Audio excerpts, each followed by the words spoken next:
medyo yellowish siya, di ba? Ito yung 0.25. Okay, ito 0.20 to. Okay, ano ba yung difference ng dalawa, di ba? 0.20, normal firing, standard firing, masakit, long range, ito yun. 0.25, mas masakit, mas fatal. Yung nakita mong damage kanina, mas higit pa doon yung kaya niya. Kaya, yun, basta pabigat ng pabigat yung BBs, yung pagiging fatal ng damage, patindi ng patindi. So, meron pong 36 na. Yun, mga ano na yan, sir, mga pang-rifle na, gano'n, dito sa pistol mo, sa totoo lang, ang pinaka-allowed lang na gamitin, maximum is 0.28. Meron ba? Ayun, yung gano'n, yan. 0.28.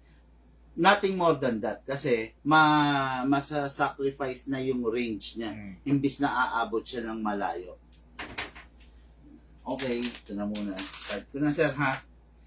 Okay, good day mga ka-airsoft. Good day mga ka-bigman. Ito na, na-excite din ako sa totoo lang, no? Bakit? Unang client natin si Sir sa bukod sa reseller, ha? Shoutout reseller, Tarlac, Pangasinan, Nueva Vizcaya. Pinuyat niya ako kagabi. Itong mga tao na to. Okay, no? Unang-una si Sir dito. The Pit Viper, the John Wick Combat Master, huling sultada kung tawagin to, no? Huling sultada, ito na yung huling, baka, malamang sa malamang, no? Kung hindi na mabubuhay si John Wick do sa last movie, ito na yung huling model ng pistol na John Wick na ilalabas. What good and special about this? Ito pala yung Aldig. Baka magtaka yung iba sa akin, upgraded dyan. Okay, no guys? Look at this one. Tignan niyo yung baba. Wala siyang baba, di ba? Para siyang para siyang pinagsamang 2011 and Block 34. Pakita ko na sa inyo yung Block 34, ha.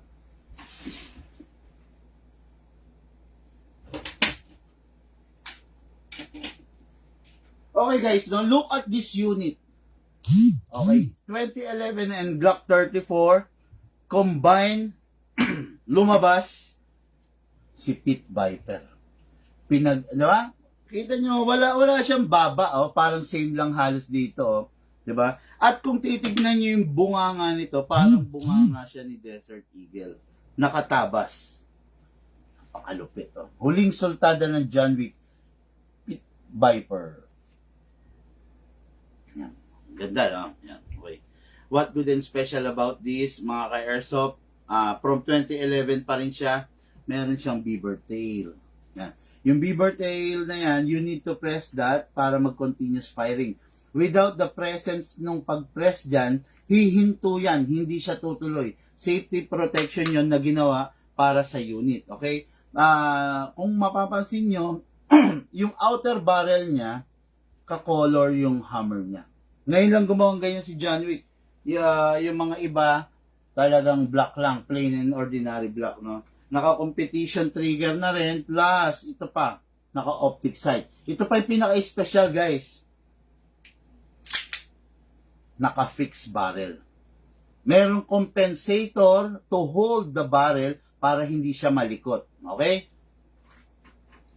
While the ordinary 2011, kung mapapansin nyo, hindi siya naka-fixed barrel. So, pag pumuputok, medyo, yan, nagumagalaw-galaw na yan, no? Kumbaga, kada hampas niya, gumagalaw yan. So, kaya minsan, kung mapapansin nyo, kahit naka-sight ka, iba yung direction ng bala. Because of that. Kasi, ang caliber 45, alam niyo naman, aggressive. Kaya, ginawa, yun. Diba? Kita nyo. Fully upgraded na rin. Tignan nyo yung nozzle niya. Hindi siya itim. Yung mga ordinary, mapansin mo, black lang siya, di ba? Pero ito, yan, fully upgraded na. Ayun, pula na yung nozzle niya. Yan. Napakaganda nito, no? Actually, itong ang John Wick, ang mga 2011, hindi naman siya ginawa for a practical shooting. Hindi siya talaga ganun kaganda sa practical shooting, no? Pero dahil may compensator to compensate, yun nga yung to compensate the recoil, to compensate yung palag nito, kaya naging effective siya pagdating sa practical shooting. Pero yun nga, kung gagamitin mo practical shooting ko, ang yabang naman natin. Ang yabang na dating mo, di ba? Naka John Wick ka pa. John Wick Pit Viper, huling sultada ng Combat Master. Okay. Ano yan? 50 pieces ang dumating, kaya lang syempre nakuha na rin ng mga iba nating mga kaibigan, kaya bawas na, no? Ngayon, I think meron na lang akong hawak na 20 pieces mga ka-airsoft. Kaya, una-una lang naman, kung abutan, di maganda. Kung hindi, yun lang nga, pasensya, no? Okay, client ko rito ngayon, ang aga-aga ni boss, no? Taga San Miguel, Bulacan, si Sir Tyrone. Pero, hindi ko napapakita yung mukha niya. Okay, hindi na natin, medyo mahihain si Sir, at saka, ganyan talaga pag mga high profile. Oh, by the way guys, no? Itong unit na to, pwede mong ipangalan sa'yo, no?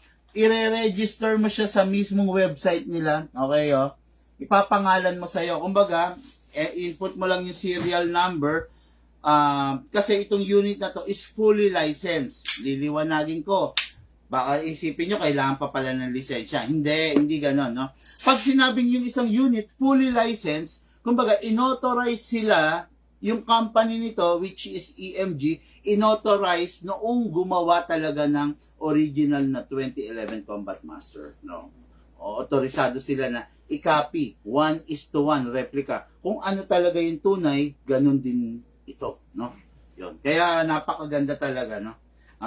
In terms of FPS, masusubukan natin ngayon. Okay, pero guys, no?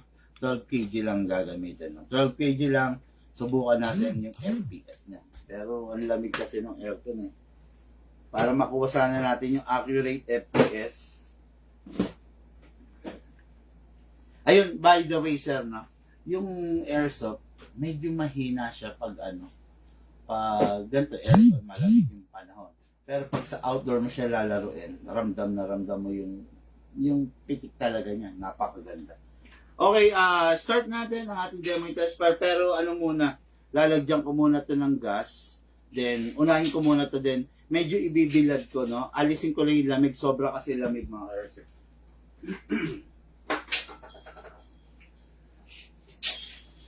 Okay, always remember, meron tayong 14, meron CO2, meron 12 kg.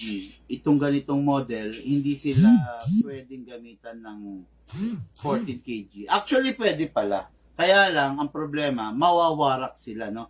Yung materials naman na kasi na ginamit dito, hindi talaga design para i-cater yung 14 kg. 14 kg, by the way, sir, ginagamit talaga yun sa mga rifle. Kaya lang, it's just that meron talagang nilabas na mga pistol na kaya yung 14 kg, no? Yun, pero pag mga special na ganito, wag na nating i-asam 14, no? Kasi, actually, okay naman to, no? Okay, silicone oil muna natin, no? Tulad ng lagi kong ginagawa, silicone oil natin ang output bulb.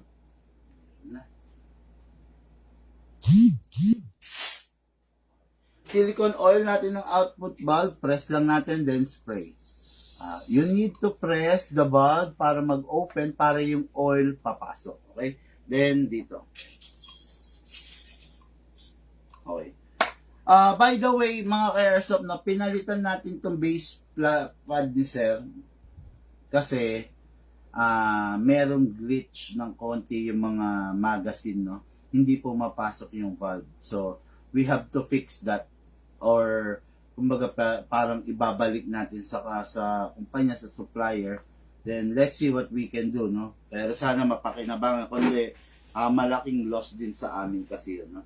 Okay, then lagay tayo rito na sa input valve, sakto lang, diretso. Ganito, sir, huwag kang papaling kanan or kaliwa. Kailangan diretso palagi. Then press down. Okay?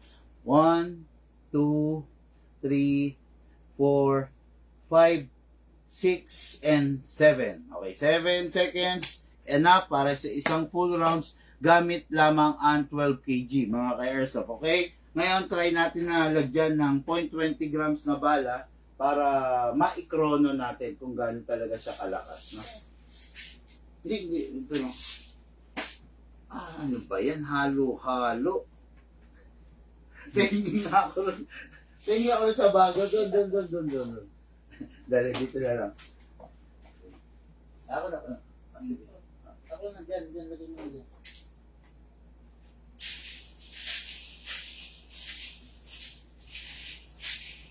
Nakita niyo ka ng bala natin, baldi-baldi.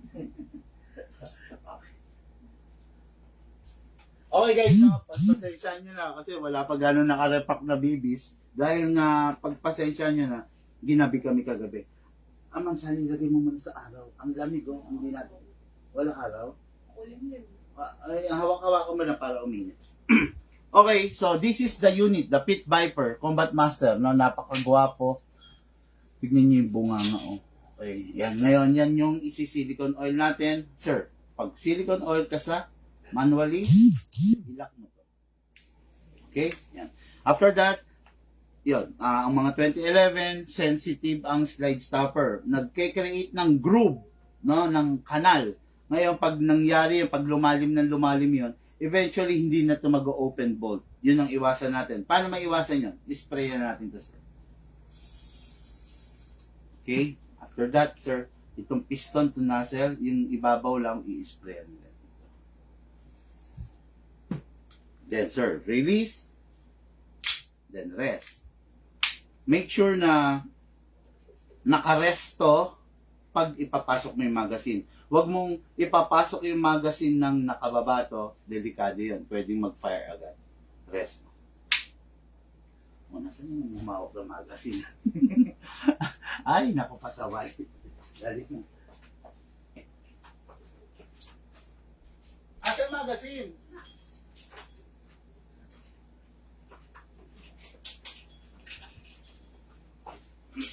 Okay, pasok. Kasa. Ready to fire. Chrono muna natin, sir, ha?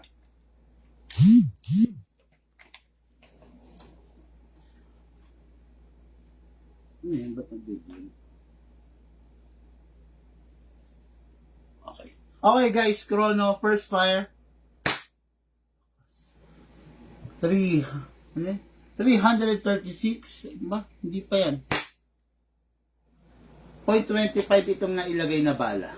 Sandali ha. 0.25 yung nalagay na bala mga ka-airsoft. Sandali lang. Tapos ang lamig. Kaya ayun, yan 0.20. Kaya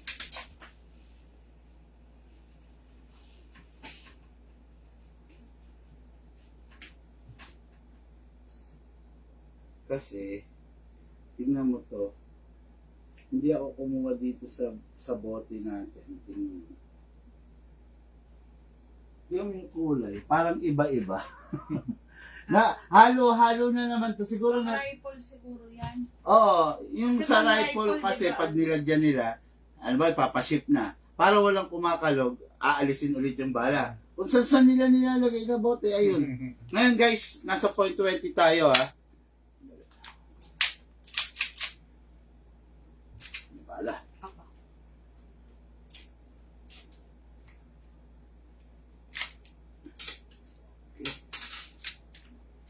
O 0.20, pasok, pasa, ready to fire. Chrono. 392. 392 FPS. Ganun siya kalakas. Normally, pag pang game, 300 to 320, 330. Using 0.20 ha. Ngayon, using 0.20, 392. 403. 403, 386. 386. Between those lines, sir, kasi hindi naman tayo pwede magkaroon ng chrono result na fix eh. Kumbaga, minsan tataas, minsan bababa. Ngayon, dagdagan natin ng bala, dagdagan ko rin ng hangin para makapag-fire na ang ating ka-airsoft na si Sir Tyrone. Okay, guys. Ito yung pambala. Sabi reloader.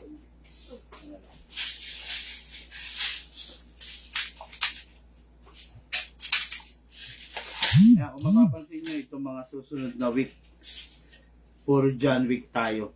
Malamang yan. Kasi, pag i-launch na natin, syempre, nagugusto na ng mga ka-airsoft, diba? Okay, pasok, pasa, sir, ready to fire. Hindi ko dadamay ang mukha ng ating bossing. Pasensya na kayo. Katawan lang. Hindi, yung baril lang. Sige, sir. Firing! Okay. Sir, galingan mo ha. Itutok mo. Nasa live ka. Okay. Yun.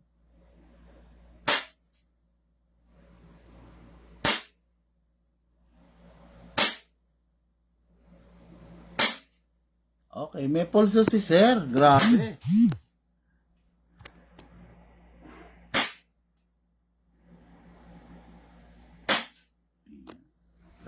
Sige sir, hanggang maubos po. Meron pa kasi yan.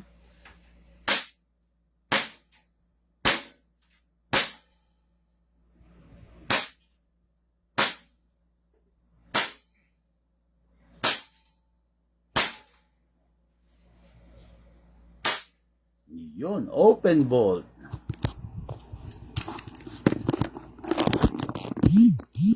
Okay guys, no? Napansin niyo yung recoil niya, napakaganda, no? Hindi kumakalog talaga yung barrel niya. Yun ang nagagawa nitong compensator, no? Ang compensator is nilagay diyan, ginawa diyan, ipinwesto diyan to compensate, to help the barrel na hindi kumalog-kalog, to compensate the recoil. Yung mga ibang mahahabang compensator, yun nga, to compensate the recoil, no? Napakaganda ni unit, no? So, open bolt, indication na wala ng bala. Wala tayong history ng hindi nag-open slide sa John Wick, no? Pero doon sa T-Rex na topakin, talagang meron, no? Okay, no? Open slide, indication na wala ng bala, mapapansin nyo.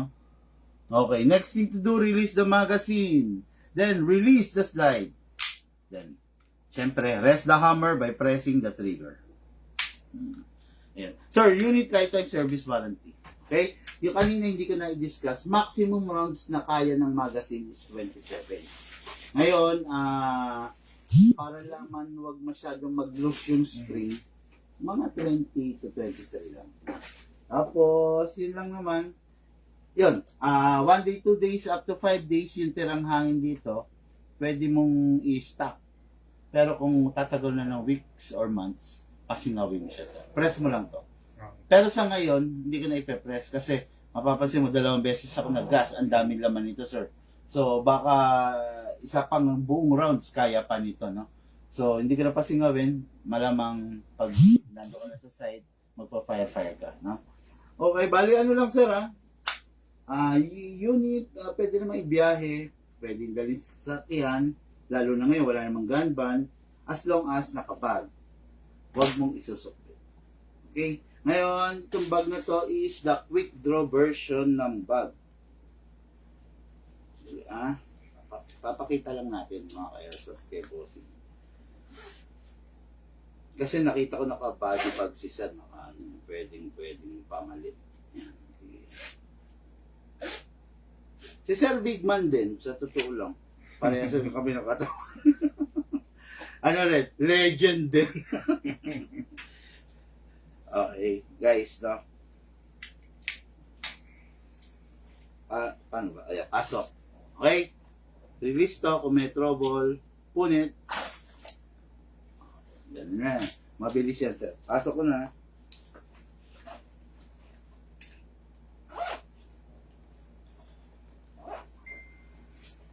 Ganda ng bag natin, no? Special edition by Big Man. Tapos, syempre, may mga freebies din yung bossing natin. No? 0.20 and 0.25, then bag, then cup, then shades. Tsaka yun, no? Gas, silicone, and reloader are sold separately. Okay guys, yun lang muna for now. Mamaya live ulit tayo, no? May mga kausap pa tayo na darating. So, after that, syempre, magkita-kita ulit tayo mamaya. Okay? Guys, thank you and have a blessed day po sa lahat. Please share the live video para kumalat tayo at para manalo ka ng tactical keychain and tactical t-shirt natin, no? Okay, tactical keychain.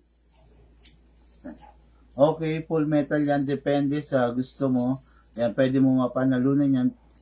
Pag naging top fan ka, pag naging top subscriber ka namin. Okay? Limited edition lang yan by Big Man Hobby Shop. Okay. Guys, thank you and have a blessed day.